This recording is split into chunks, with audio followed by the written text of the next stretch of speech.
अब जैसा कि आप जानते हैं कि हमारे चैनल पे अभी व्हाट इज सीरीज चल रही है जिसमें हम डिफरेंट फ्रेमवर्क्स को डिस्कस करते हैं, like what is Flutter, what is servlet and बहुत सारे फ्रेमवर्क्स को हम डिस्कस कर चुके हैं। बहुत सारे फ्रेमवर्क्स अभी करना बाकी हैं।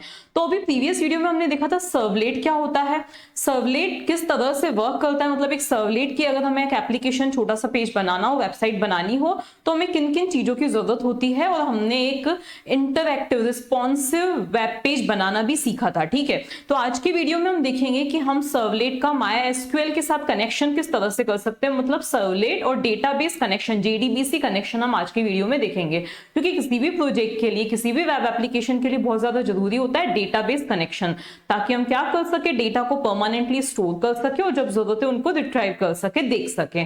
जैसे कि आप फेसबुक पे भी क्या करते हो, लॉग इन करते हो, तो आप देखते हो कि आपका डेटा वहां पे, आपकी पोस्ट जो है, आपकी इंफॉर्मेशन जो है वहां पे परमानेंटली क्या है, स्टोर्ड है। ठीक है, ऐसा नहीं टेम्पररी प्रोग्राम की तरह है कि अभी आउटपुट आया और वो आउटपुट गायब, ऐसा नहीं होता है। तो कुल मिला के डेटा को परमानेंटली स्टोर करने के लिए हमें डेटाबेस से कनेक्शन करने की जरूरत होती है किसी भी एप्लीकेशन की। तो हमने सिंपल रिस्पॉन्सिव पेज तो देख लिया था। आज की वीडियो में हम एक ऐसा पेज बनाएंगे जिसमें हम क्या करेंगे, सबसे पहला हमारा काम होगा डेटाबेस में डेटा इंसर्ट करना। जैसे कि हम क्या कर रहे हैं, हम प्रोडक्ट्स की इंफॉर्मेशन क्या कर रहे हैं, डेटाबेस में ऐड करना चाहते हैं। तो प्रोडक्ट का नाम, उसकी प्राइस, जो भी हम ऐड करना चाहते हैं वो हम ऐड कर सकते हैं। तो पहला हमारा क्या होगा, डेटाबेस में डेटा हम इंसर्ट कैसे कर सकते हैं। दूसरा क्या होगा हमारा टास्क, मतलब दूसरा हमारा प्रोग्राम क्या होगा जिसमें हम डेटाबेस से डेटा को रिट्राइव कर सकते हैं, देख सकते हैं। ठीक है, सिलेक्ट कर सकते हैं। जैसे कि आपको पूरी प्रोडक्ट्स की लिस्ट देखनी हो। ठीक है, तो ये क्या होता है, बेस होता है। इंसर्शन आपने सीख लिया, डिस्प्ले करना, फेच करना, डेटाबेस से डेटा फेच करना आपने सीख लिया। तो उसके बाद आप बहुत सारी चीजें बना सकते हो, लाइक रजिस्ट्रेशन पेज बनाना सीख सकते हो। मतलब रजिस्ट्रेशन पेज में क्या होता है, आपकी इंफॉर्मेशन आप क्या करते हो, डेटाबेस में इंसर्ट करते हो। और फिर लॉगिन पेज आप बनाना सीख सकते हो, जिसमें क्या की जाती है, डेटाबेस से इंफॉर्मेशन फेच करके आपकी अभी जो आपने लॉगिन पेज में इंफॉर्मेशन डाली उसके साथ मैच की जाती है। ठीक है, तो ये काम आप कर सकते हो। तो हम बेस आज डिस्कस करेंगे, डेटाबेस में डेटा इंसर्ट करना और डेटाबेस से डेटा फेच करके लाना। अब उसके लिए भी कुछ स्टेप्स को हमें फॉलो करना पड़ता है। सबसे पहले हमें यूज टू होना चाहिए MySQL डेटाबेस के साथ में। तो पहली हमारी स्टेप होगी, हम MySQL को हम डाउनलोड करना सीखेंगे। MySQL डेटाबेस को हम डाउनलोड करेंगे, उस पर हम क्या करेंगे, वर्क करेंगे, उसमें डेटाबेस क्रिएट करेंगे, उसमें टेबल क्रिएट करेंगे। ठीक है, ये हमारा काम हो गया। उसके बाद हम एक्लिप्स पे जाएंगे और उसमें हमें क्या चाहिए, MySQL कनेक्टर चाहिए। उसको हम क्या करेंगे, हमारे प्रोजेक्ट में ऐड करेंगे और फिर जो स्टेप्स होती हैं आगे की वो मैं आपको पूरी स्टेप बाय स्टेप आपको बताऊंगी। डाउनलोड करने के लिए आपको सबसे पहले आना है MySQL कम्युनिटी डाउनलोड्स। इस पेज पे आपको आना है। आप यहाँ से URL भी देख सकते हैं या आप गूगल कर सकते हैं इसको। ठीक है, तो आपको इस पेज पे आना है। देखो आपको इस तरह से पेज दिखाई देना चाहिए। ओके, इसके बाद अब आपको किस चीज को क्या करना है, इंस्टॉल करना है। तो यहाँ से आपको दिख रहा है, आप चाहो तो जिप फाइल को कर सकते हो या आप चाहो तो ये आपको दिख रहा है विंडोज MSI इंस्टॉलर। आपको क्या कर देना है, इस चीज को डाउनलोड कर देना है। ठीक है ना, इसको डाउनलोड करने के बाद आप जब जाएंगे डाउनलोड्स में, क्योंकि मेरे सिस्टम में ऑलरेडी क्या है, ये डाउनलोडेड है। ओके, अब आप डाउनलोड्स में जाएंगे तो यहाँ पे आपको क्या मिलने वाला है, MySQL शेल, ये MySQL शेल 9.1.0 विंडोज। अब आप अपने सिस्टम के अकॉर्डिंग कर सकते हैं। इसको कुछ नहीं करना है, आपको इंस्टॉल करना है। जस्ट क्या कर देना है, आपको इंस्टॉल कर देना है, वही जैसे नेक्स्ट स्टेप्स को फॉलो करके। लेकिन यहाँ पे आपको पासवर्ड खुद सेट करना पड़ेगा। ठीक है ना, तो आपको पासवर्ड सेट करना है, एक स्ट्रॉन्ग पासवर्ड। ओके, ज्यादा कुछ भी आपको करने की जरूरत इसमें नहीं है। तो सीधे आपको क्या करना है, इसको इंस्टॉल करना है। इंस्टॉल कर लेने के बाद आपको यहाँ पे जैसे इंस्टॉल हो चुका, अब उसके बाद यहाँ पे आपको सर्च में लिखना है MySQL। ओके, यहाँ पे आपको इस पे नहीं जाना है, MySQL शेल पे नहीं जाना है। आपको कहाँ पे जाना है, MySQL कमांड लाइन क्लाइंट पे जाना है। ओके, यहाँ पे हम चले गए। यहीं पे हम क्या करेंगे, हमारे डेटाबेस पे वर्क करेंगे, डेटाबेस क्रिएट करेंगे। यहाँ पे जो आपने पासवर्ड एंटर किया था ना इंस्टॉल करते टाइम, वही पासवर्ड आपको यहाँ पे क्या करना है, एंटर करना है। ठीक है, तो ये मैंने रूट स्पेस 1 2 3 एंटर कर दिया। पहली स्टेप आती है, यहाँ पे हमें डेटाबेस को क्रिएट करना है। तो यहाँ पे मैंने लिखा क्रिएट डेटाबेस और मैंने डेटाबेस का नाम सपोज दे दिया स्टूडेंट। ओके, डेटाबेस क्रिएट हो गया। अब हमें उस पे क्या करना है, स्विच करना है। ठीक है, क्या करना है, हमें उस पे स्विच करना है। तो उस पे स्विच हम कैसे कर सकते हैं, तो उसके लिए हम लिखेंगे यूज और फिर हमारे प्रोजेक्ट का नाम। जैसे फोल्डर क्रिएट करके हम डबल क्लिक करके उस फोल्डर पे स्विच करते हैं ना, तो जस्ट लाइक दैट हमने यहाँ पे लिखा यूज स्टूडेंट। ठीक है, अब हम उस डेटाबेस पर आ चुके हैं, अब हमें उस पे क्या बनानी है, टेबल बनानी है। तो हम यहाँ पे अगर आपने एसक्यूएल पढ़ रखा हो तो आपको ये टेबल्स क्रिएट करने की कमांड्स, क्वेरीज याद ही होंगी। तो यहाँ पे हमने लिखा क्रिएट टेबल, टेबल का नाम सपोज मैंने दे दिया प्रोडक्ट्स, ओके, और यहाँ पर पहला आता है हमारा आईडी, ओके, मतलब प्रोडक्ट का आईडी, ठीक है। आईडी का डेटा टाइप होगा इंट, जो कि हम प्राइमरी की देना चाहते हैं, लेकिन मैं आईडी की वैल्यू खुद नहीं देना चाहती हूँ, मैं चाहती हूँ ऑटो इंक्रीमेंट होनी चाहिए, मतलब पहली बार 1, दूसरी बार दूसरे प्रोडक्ट की वैल्यू डाली तो 2, तीसरे प्रोडक्ट की डाली वैल्यू तो 3 एंड सो ऑन, ओके। तो प्राइमरी की मैंने इसको दिया और यहाँ पे मैंने बता दिया ऑटो इंक्रीमेंट होता है, ताकि आप कुछ एडिट अपडेट वगैरह करना चाहो तो इस आईडी की हेल्प से ही इजीली एडिट अपडेट हो जाता है, ओके। तो यहाँ पे हमने लिखा ऑटो इंक्रीमेंट। उसके बाद नेक्स्ट है हमारा, सपोज प्रोडक्ट का मैं नेम देना चाहती हूँ, जिसका डेटा टाइप होगा varchar, और यहाँ पे साइज मैंने दे दी 20। उसके बाद नेक्स्ट में उसकी प्राइस देना चाहती हूँ, ठीक है। तो प्राइस का डेटा टाइप भी अभी मैंने फिलहाल के लिए ओनली इंट ही दिया है, ओके। अब आप चाहो तो और भी बहुत सारी फील्ड्स को यहाँ पे ऐड कर सकते हो, लेकिन मुझे सिर्फ आपको बेसिक सिखाना है, किसका, डेटा इंसर्शन का, इसीलिए मैंने एक सिंपल सी टेबल यहाँ पे बनाई है, ओके। इतना काम हमारा हो गया। अब इसकी हमें कोई जरूरत नहीं है, अब हमें इसको मिनिमाइज कर देना है। अब हमने MySQL डेटाबेस पे काम कर लिया, मतलब उसमें हमारा डेटाबेस हमने क्रिएट कर लिया है, ठीक है। हमारी टेबल हमने क्रिएट कर ली, उसमें डेटा हमने अभी इंसर्ट नहीं किया है। क्यों नहीं इंसर्ट किया है? क्योंकि अब हम हमारे प्रोजेक्ट के थ्रू, हमारी वेब एप्लीकेशन के थ्रू उसमें क्या करेंगे, डेटा को इंसर्ट करेंगे। आप इमेजिन कीजिए कि आपका कोई स्टोर है जिसमें आप क्या करना चाहते हो, आप प्रोडक्ट्स को ऐड करोगे, वो परमानेंटली कहीं पे क्या होंगे, ऐड होंगे, स्टोर होंगे, और फिर यूजर्स जब चाहें उसको क्या कर सकते हैं, देख सकते हैं, मतलब डेटाबेस से डेटा आ सकता है। तो पहले हम क्या, लेकिन MySQL और सर्वलेट इन दोनों को आपस में कनेक्ट करने के लिए, ये बोलो आप जावा को आपस में कनेक्ट करने के लिए, JDBC कनेक्शन स्टैब्लिश करने के लिए हमें एक जार फाइल की जरूरत होती है, जिसका नाम होता है MySQL कनेक्टर। उसको हम डाउनलोड करेंगे। अब उसको डाउनलोड करके हम क्या करेंगे, एक जिप फाइल हमें मिलेगी, उसको हम एक्सट्रैक्ट करके रख देंगे, ठीक है। उसके बाद हम क्या करेंगे, अब उसके बाद हम चलेंगे MyEclipse पे, मतलब हमारे Eclipse पे चलेंगे हम, सॉरी, और उसमें हम क्या करेंगे, उस जार फाइल को हमारे प्रोजेक्ट में क्या करेंगे, ऐड करेंगे।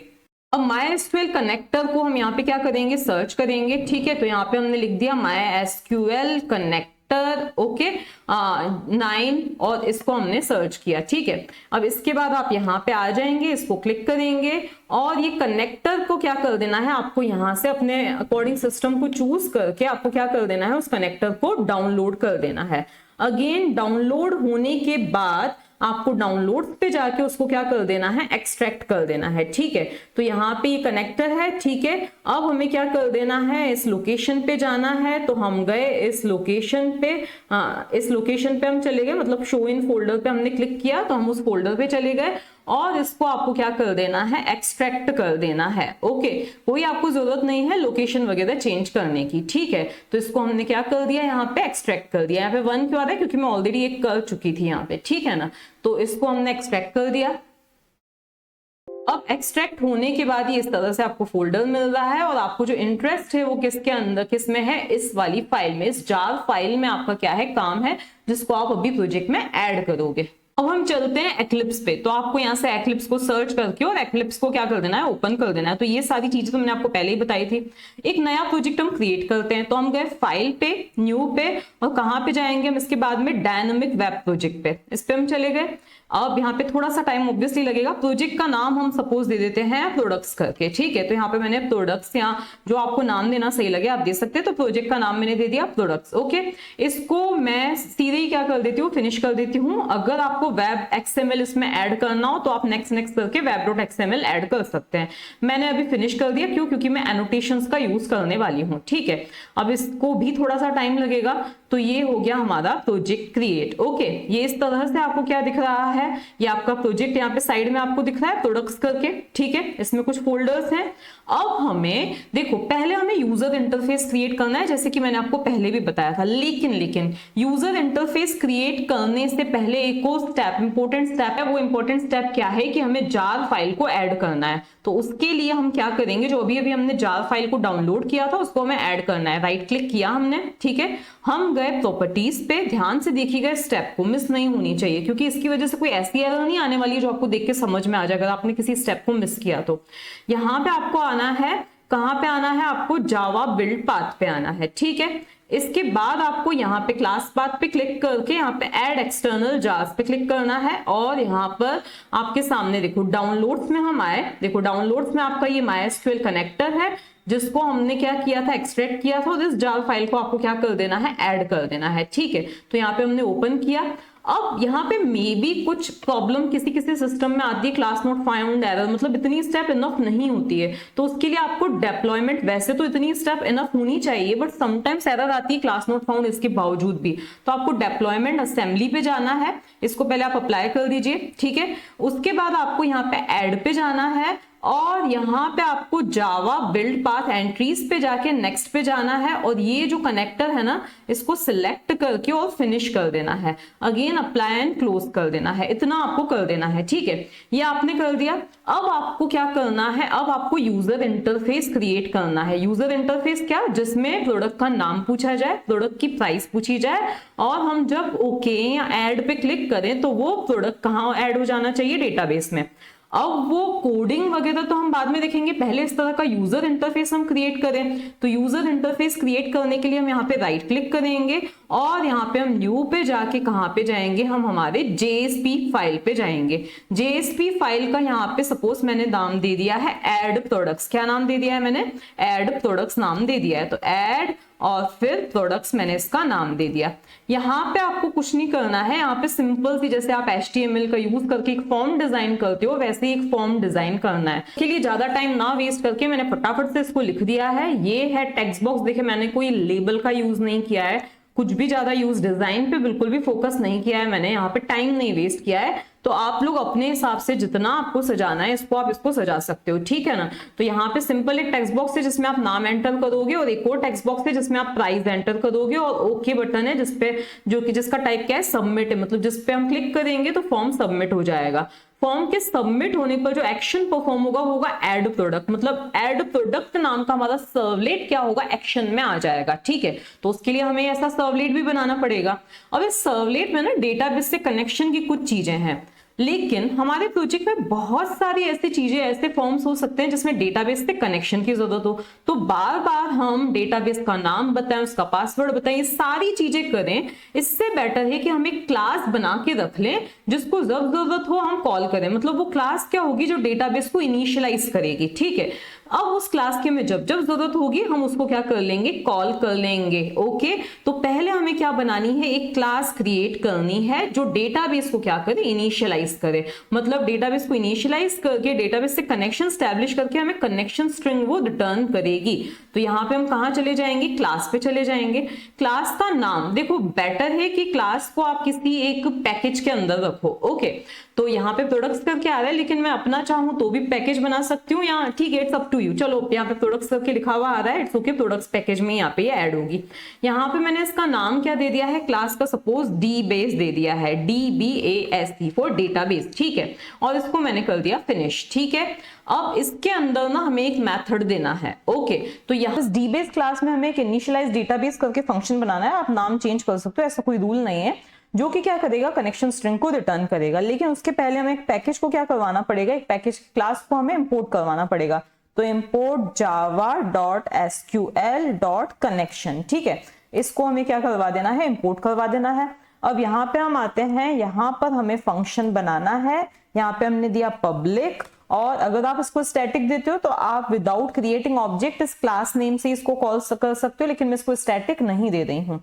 ये रिटर्न क्या करेगा, तो ये कनेक्शन स्ट्रिंग क्या करेगा, रिटर्न करेगा, ओके। तो यहाँ पे मैंने क्या लिख दिया, कनेक्शन, इसका क्या है, डेटा रिटर्न टाइप है, सॉरी, ठीक है, रिटर्न टाइप हो गया। फंक्शन का नाम हम दे रहे हैं इनिशियलाइज डेटाबेस, ठीक है, तो ये मैंने दे दिया इनिशियलाइज डेटाबेस।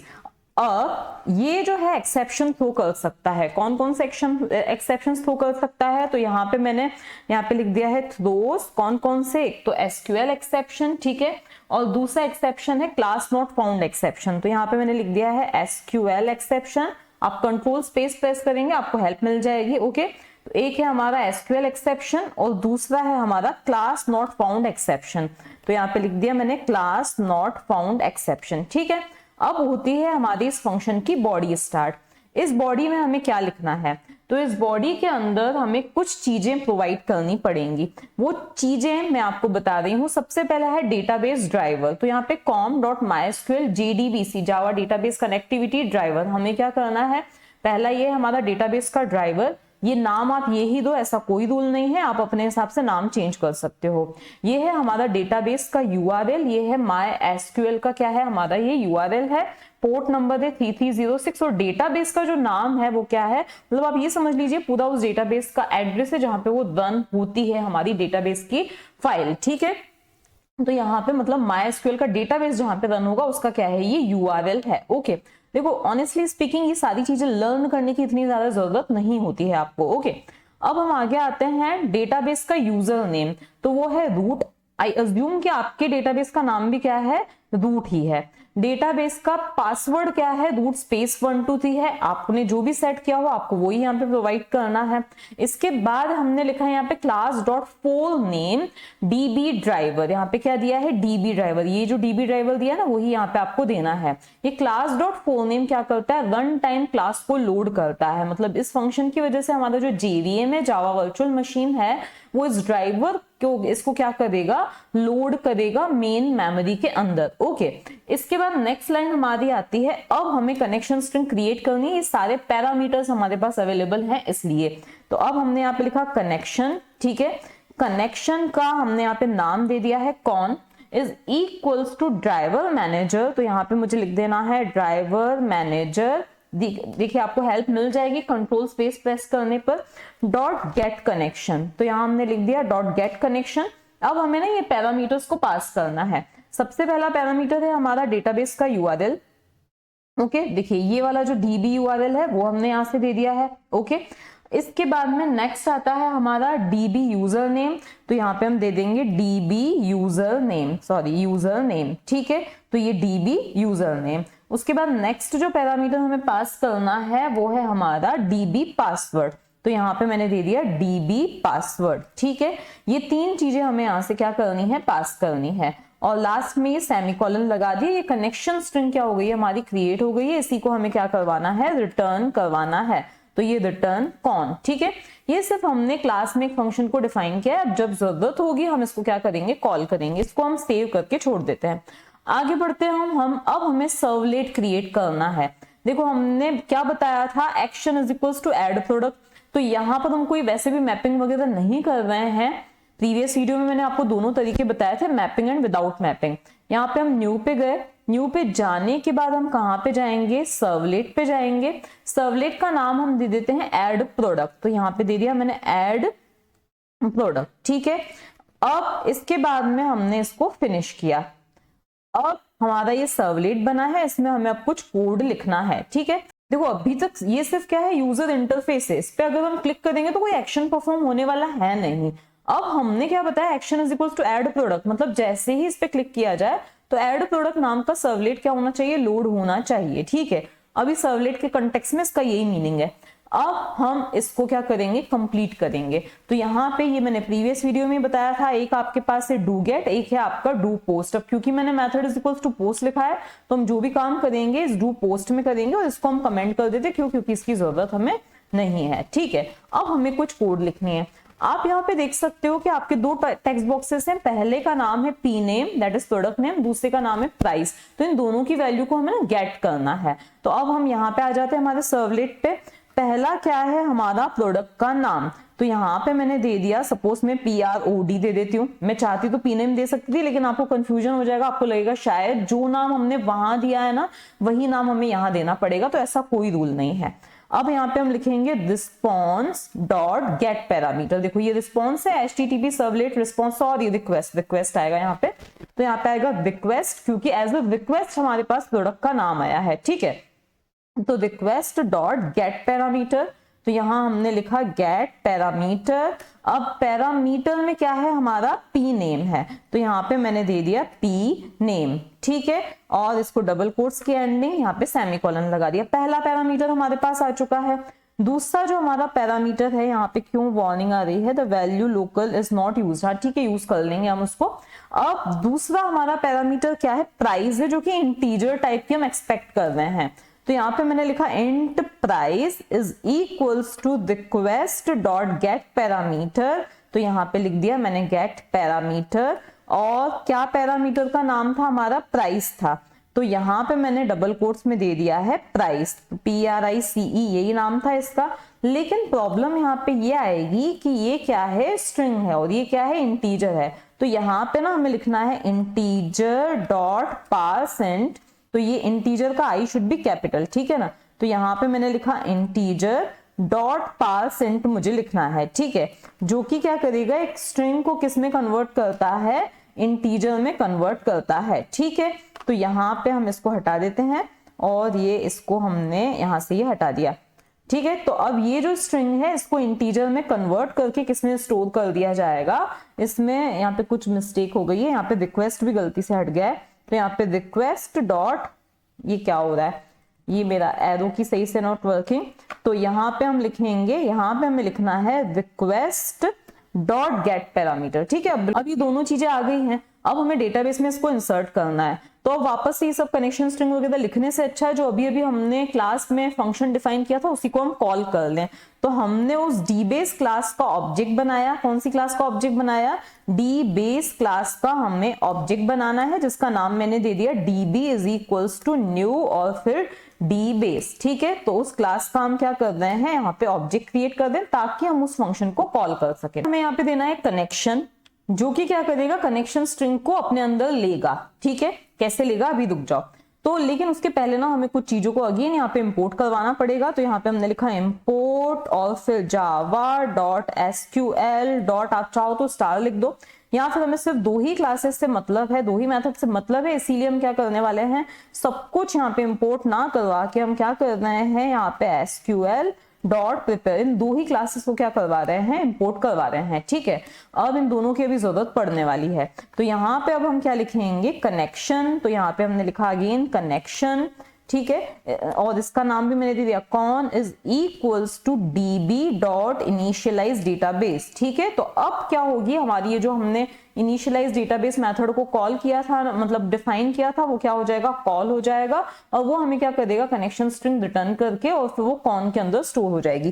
प्रॉब्लम यहाँ पे क्या आ रही है, अनहैंडल्ड एक्सेप्शन। हाँ, प्रॉब्लम इसलिए आ रही है क्योंकि वो क्या कर रहा है, थ्रो कर रहा है, एक्सेप्शन को थ्रो कर सकता है, तो इसीलिए ये सारा जो हमने तामझाम लिखा है ना, अब आगे हम ये सब जो भी लिखेंगे उसको हम ट्राई कैच ब्लॉक के अंदर लिखेंगे। अगर आपने एक्सेप्शन हैंडलिंग पढ़ा होगा तो आपको ये सारी चीजें पता होंगी, ओके। तो आप नहीं तो पहले उस चीज को थोड़ा सा ओवरव्यू पढ़ लीजिए। तो यहाँ पे मैंने लिख दिया एक्सेप्शन, और आप चाहो तो उससे रिलेटेड एरर को प्रिंट करवा सकते हो, नहीं तो मैंने इसकी बॉडी को जस्ट एम्प्टी छोड़ दिया है, ठीक है। तो ये लिखना जरूरी था। अब हम आगे बढ़ते हैं। अब हमें क्या करना है, एक एसक्यूएल क्वेरी को रन करना है, तो उसके लिए हमें चाहिए प्रिपेयर्ड स्टेटमेंट, ठीक है। तो यहाँ पे मैंने दिया प्रिपेयर्ड स्टेटमेंट, उसका नाम मैंने दे दिया PS, okay, is equals to, मतलब प्रिपेयर्ड स्टेटमेंट का एक रेफरेंस बनाया है PS, ठीक है, इज इक्वल्स टू, अब हम लिखेंगे कॉन, मतलब कनेक्शन के लिए हम स्टेटमेंट को क्या कर रहे हैं, प्रिपेयर कर रहे हैं। ध्यान देना वहां पे प्रिपेयर्ड है और यहाँ पे क्या है, प्रिपेयर है, ठीक है, हम स्टेटमेंट को प्रिपेयर कर रहे हैं। तो अब यहाँ पे चलेगी हमारी एक एसक्यूएल क्वेरी। तो एसक्यूएल क्वेरी क्या रहेगी, इंसर्ट क्वेरी रहेगी। तो इंसर्ट इनटू, हमने टेबल का नाम क्या दिया था, तो हमने हमारी टेबल का नाम आई थिंक दिया था प्रोडक्ट, ओके। तो अब हम हमारे यहाँ पे टेबल का नाम दे देंगे, तो इंसर्ट इनटू प्रोडक्ट, और फिर हम क्योंकि आईडी के अंदर नहीं दे रहे हैं, डेटा को इंसर्ट नहीं कर रहे हैं, ठीक है। तो अब हम यहाँ पे सिर्फ किसके अंदर दे रहे हैं, प्रोडक्ट नेम के अंदर, और प्राइस के अंदर क्या करना है, वैल्यूज को इंसर्ट करना है। देखो मैंने ना डेटाबेस को क्लोज कर दिया, तो मैं फटाफट से उसको ओपन करके देख लेती हूँ कि क्या क्या नाम है, ओके। तो यहाँ पे हम कहाँ पे जाएंगे, MySQL पे जाएंगे, और एक बार हम चेक कर लेते हैं ये सारी चीजें। तो यहाँ पे हमारा पासवर्ड एंटर किया root 123, और यहाँ पर हमारा डेटाबेस क्या था, डेटाबेस का नाम था स्टूडेंट, और यहाँ पर हमारी टेबल का नाम क्या था, तो टेबल का नाम था हमारा आई थिंक प्रोडक्ट्स था, तो PRODUCTS। तो आप देख सकते हो प्रोडक्ट्स टेबल का नाम है, और नेम और प्राइस क्या है, फील्ड्स हैं। तो यहाँ पे हम क्या देंगे, प्रोडक्ट्स देंगे, और यहाँ पे हम क्या दे देंगे, नेम कॉमा प्राइस दे देंगे, ठीक है ना। अब हम नेम और प्राइस में जो वैल्यूज इंसर्ट करना चाहते हैं, तो क्या वैल्यूज इंसर्ट करना चाहते हैं, तो यहाँ पे अभी मैं क्वेश्चन मार्क लगा रही हूँ, क्यों, तो अभी आपको समझ में आ जाएगा क्यों, क्योंकि मैं यहाँ से पैरामीटर्स पास करने वाली हूँ, ठीक है। तो ये हमारी क्वेरी रेडी हो गई है। इंसर्ट इनटू प्रोडक्ट्स टेबल में आप वैल्यूज डालना चाहते हो, इंसर्ट करना चाहते हो नेम और प्राइस कॉलम में। जो वैल्यूज हमें डालनी है वो अभी हम आगे स्पेसिफाई करेंगे। तो ps डॉट यहाँ पे हम लिखेंगे सेट स्ट्रिंग। क्या लिखेंगे? Set string. क्यों? क्योंकि प्रोडक्ट का जो नाम है वो क्या है? स्ट्रिंग टाइप का है। पहले पैरामीटर की जो वैल्यू है वो क्या होने वाली है? हाँ सॉरी, उसने सही दिया था, मैंने गलती से इरेज कर दिया। PROD होने वाली है। और दूसरा जो पैरामीटर है वो क्या है? इंटीजर है। ठीक है, तो यहाँ पे मैं क्या दे दूंगी? Set int. और दूसरे पैरामीटर की वैल्यू क्या होने वाली है? प्राइस होने वाली है। ठीक है, ये हमने सेट कर दिया। अब इस स्टेटमेंट को, इस क्वेरी को रन करना है, तो हम लिखेंगे ps डॉट एग्जीक्यूट अपडेट। क्या लिखेंगे हम? एग्जीक्यूट अपडेट हम लिखेंगे। ठीक है, तो यहाँ पे हेल्प अभी नहीं दे रहा है तो हमने लिख दिया एग्जीक्यूट अपडेट। ठीक है, इतना काम हमारा हो गया। अब हमारी ऐसा करने से क्वेरी क्या हो जाएगी? एग्जीक्यूट हो जाएगी। अब हम यहाँ पे एक मैसेज प्रिंट करवाना चाहते हैं, तो यहाँ पे ना मैं एक प्रिंट राइटर करके क्या बना रही हूँ, एक यहाँ पे प्रिंट, और W प्लीज कैपिटल लिखिएगा, P कैपिटल और यहाँ पे W कैपिटल। ये सब काम ना हमने पहले वाले वीडियो में किए थे। तो प्रिंट राइटर और out is equals to response dot get writer, क्योंकि अब हमारा ये जो आउटपुट जाएगा वो एज अ रिस्पॉन्स जाने वाला है।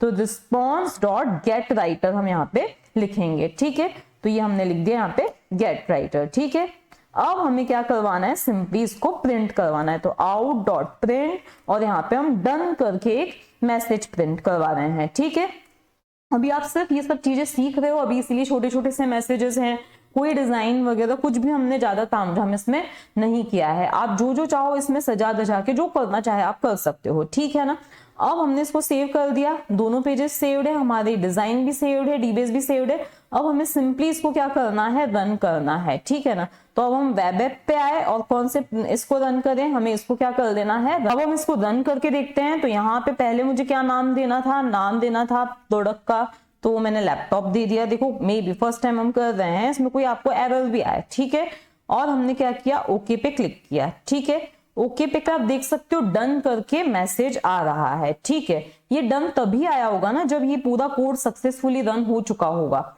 लेकिन फिर भी हम क्या करेंगे? यहाँ पे चेक करेंगे। तो यहाँ पे हम लिखेंगे सिलेक्ट स्टार फ्रॉम हमारी जो टेबल है प्रोडक्ट्स, उसका हम यहाँ पे नाम दे देंगे। तो आप देख सकते हो ये एंट्री हो चुकी है। आप और भी 2-4 बार इसको रन कीजिए अच्छी तरह से। अब हम प्रोडक्ट्स को ऐड तो कर चुके हैं, अब हमें उनको क्या करना है? डिस्प्ले करना है। ठीक है, तो अब हम एक और पेज बनाते हैं, इसके अंदर एक और JSP पेज हम इसके अंदर बनाएंगे, जिसका नाम हम दे देते हैं शो प्रोडक्ट्स करके। ठीक है, तो यहाँ पे हम आए JSP फाइल और उसमें हम दे देते हैं शो प्रोडक्ट्स करके इसका नाम दे देते हैं, या सिंपली हम इसका नाम क्या दे देते हैं? शो दे देते हैं। ठीक है, और फिर हमने इसको क्या किया? फिनिश किया। अब हम जो करेंगे ना, अब हमारा हम जो कोड लिखने वाले हैं वो उस JSP के अंदर ही डायनामिकली कंटेंट क्या होगा? जनरेट होगा। नॉर्मली हम JSP को सिर्फ डिजाइन के लिए यूज करते हैं, लेकिन नहीं, आज हम क्या करेंगे? इस JSP पेज में ही हमारा जावा का कोड लिखने वाले हैं। ओके, तो अगर आपको JSP पेज में स्क्रिप्ट को एम्बेड करना है तो आपको एंगल ब्रैकेट और परसेंट सिंबल का यूज करना होता है। ठीक है, यहाँ पे हम कोड लिखने वाले हैं तो हमें कुछ चीजों को इंपोर्ट भी करवाना पड़ेगा। तो यहाँ पे हमने क्या लिखा है? @% और सॉरी एंगल ब्रैकेट @% और यहाँ पे हमें लगाना है देखो जैसे मैं लिखती जा रही हूँ आप ऐसे ही लिखते जाइएगा। तो पेज और फिर यहाँ पे आपको लिखना है इंपोर्ट इज इक्वल्स टू, क्योंकि यहाँ पे इंपोर्ट करवाने का तरीका थोड़ा सा क्या है? डिफरेंट है। तो इंपोर्ट इज इक्वल्स टू, सीधे से आपको इंपोर्ट नहीं लिख देना है। अब क्या आप इंपोर्ट करवाना चाहते हो? तो आप करवाना चाहते हो java.sql.star। ठीक है, तो यहाँ पे आप क्या लिखोगे? java.sql.star। ठीक है ना, अब आप चाहो तो आप कुछ ही ओनली SQL.connection SQL.statement को करवा सकते हो, लेकिन मैंने सारी क्लासेस को क्या करवा दिया? यहाँ पे इंपोर्ट करवा दिया है। अब यहाँ पे आप क्या चाहते हो? आपके प्रोडक्ट्स दिखने चाहिए, तो आप यहाँ पे आप लिख दीजिए इसका टाइटल प्रोडक्ट्स लिख दीजिए, या H1 टैग में आप प्रोडक्ट्स लिख दीजिए, जो आपको लिखना है, डेकोरेशन करना है आप कर दीजिए।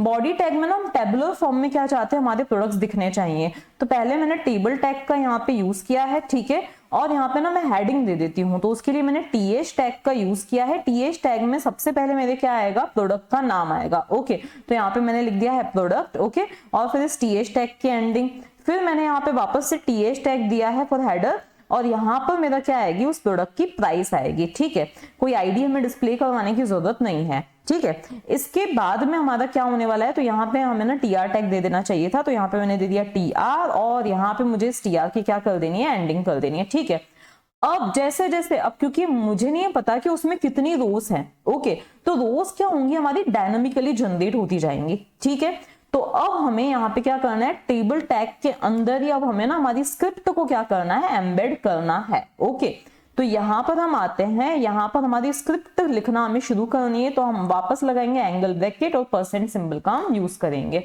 स्क्रिप्ट में हमें क्या करना है, वापस वही कनेक्शन वगैरह लेना है, तो यहाँ पर मैंने क्या लिया, कनेक्शन लिया, CON, जैसे हमने वहां पे किया था सेम वही चीज हमें करनी है। ओके, लेकिन मुझे यहाँ पे पहले उसका क्या बनाना पड़ेगा, ऑब्जेक्ट बनाना पड़ेगा। तो dbase और फिर db is equals to new, और फिर क्या आ जाएगा, dbase आ जाएगा।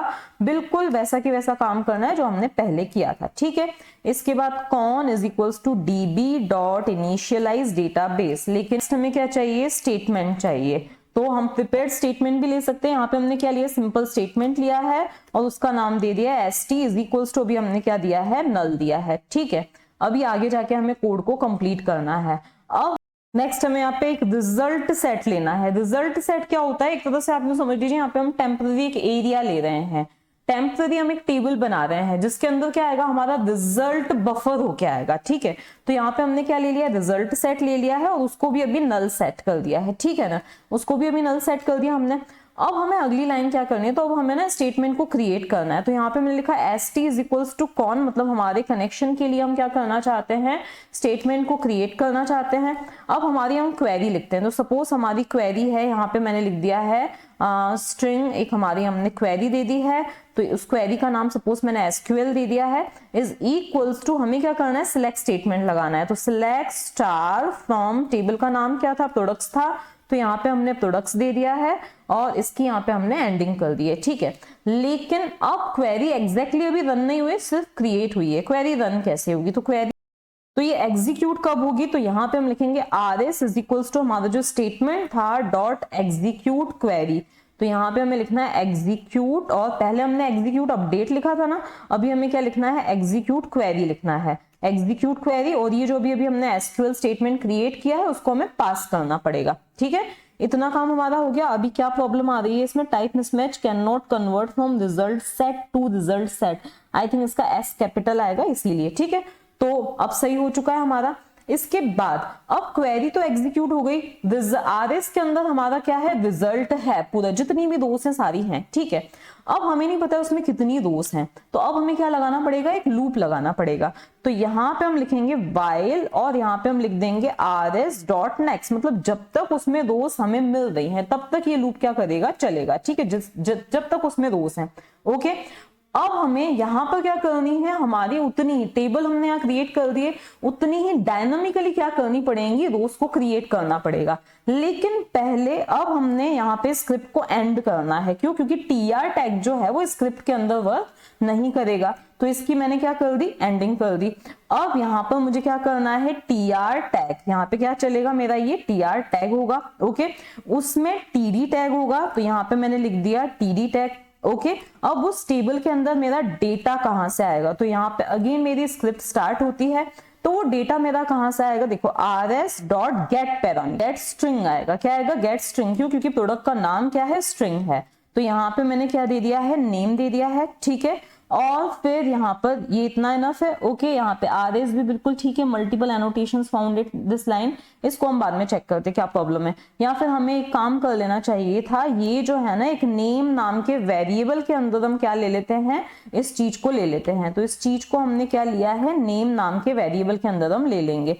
तो यहाँ पे हम आए और इसको गेट कर लिया। ठीक है, और फिर इस नेम को यहाँ पे हम क्या करवा देंगे, डिस्प्ले करवा देंगे। ठीक है, इसी तरह से आप सीधे से फटाफट से कोड लिख सकते हो, किसके लिए, आपके प्राइस के लिए। कोड हमारा कंप्लीट हो चुका है। यहाँ पे प्राइस नाम के वेरिएबल में हमने प्राइस ले ली है और उन दोनों वेरिएबल्स को हमने क्या कर दिया, यहाँ पे डिस्प्ले करवा दिया, और हर बार क्या हो रही है, नई रो क्रिएट हो रही है। ओके, अब यहाँ पर हमें क्योंकि इस ब्रैकेट को क्लोज करना था, इसीलिए वापस से हमने यहाँ पे स्क्रिप्ट लिखी है। ठीक है, अब हम इसको फिर से क्या करके देखते हैं, फटाफट से रन करके देखते हैं। तो इसको भी हमने किया रन, तो आपका जो आउटपुट है, आपका जो प्रोडक्ट है वो क्या होंगे, डिस्प्ले होंगे, जितने भी प्रोडक्ट्स होंगे। ठीक है, तो ये डिस्प्ले हो रहे हैं। अब आप चाहो तो यहाँ पे मैं सेपरेटली रन कर दूं, आप एक इंडेक्स पेज बना के एक ऐड प्रोडक्ट और दूसरा क्या है डिस्प्ले प्रोडक्ट करके आप लिंक क्रिएट कर सकते हो। ऐड प्रोडक्ट का जो टैग, जो यूआरएल दोगे वो सेट कर दोगे addproducts.jsp, और जब बंदा क्लिक करे शो प्रोडक्ट्स पे तो उस पे क्या आना चाहिए, show.jsp क्या होना चाहिए, शो होना चाहिए। तो इस तरह से आप बना सकते हो। इसी तरह से आप रजिस्ट्रेशन पेज और लॉगिन पेज भी बना सकते हो।